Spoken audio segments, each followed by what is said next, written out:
Crash করছে। পরে আমি বলি কই ক্র্যাশ করছে, বলে ক্যান্টিনের সামনে। তখন আমার মাথা আসে ক্যান্টিনের সামনেই তো আমার বোনের কি স্কুল, যেখানে আমার বোন বসতো ওইখানেই প্লেনটা ক্র্যাশ হয়েছে। আমি ক্লাসে ছিলাম, আমার বোনদের ছুটি হয় 1টা বাজে আর আমার ছুটি হয়েছে 1টা 40-এ।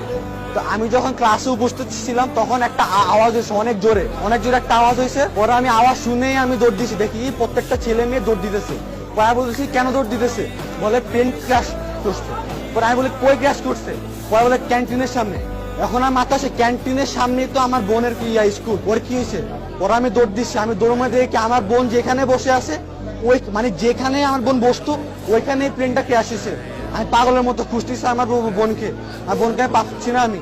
পরে দুয়ারে আমি দেখি যে ক্যান্টিনের মধ্যে আমার বোন দাঁড়ায় আছে, ওর মাথা দিয়ে ব্লাড ব্লিডিং হচ্ছে, প্লাস ওর হাত পা সব খসে ফুটে গেছে। প্লাস আমি যখন যাই তখন দেখি যে অনেকগুলো বাচ্চা 2 ভাগ হয়ে আছে, অনেকগুলো বাচ্চা ছোট ছোট বাচ্চা 2 ভাগ হয়ে আছে, গেটের সামনে 2 ভাগ হয়ে পড়ে আছে। অনেক গার্জিয়ান 2 ভাগ হয়ে আছে, কেউ নর্মালি মারা যায় নাই, প্রত্যেকটা সিভিয়ার খুবই খারাপ অবস্থা হবে, প্রত্যেকটা বাচ্চা প্রত্যেকটা গার্ডিয়ান এভাবে মারা গেছে। তখন আমি আমার কি যে বোনকে নিয়ে আমি লুবানাতে যাই, তখন তারা দেখি স্যালাইন দেয়। তারপর স্যালাইন যাওয়ার পরে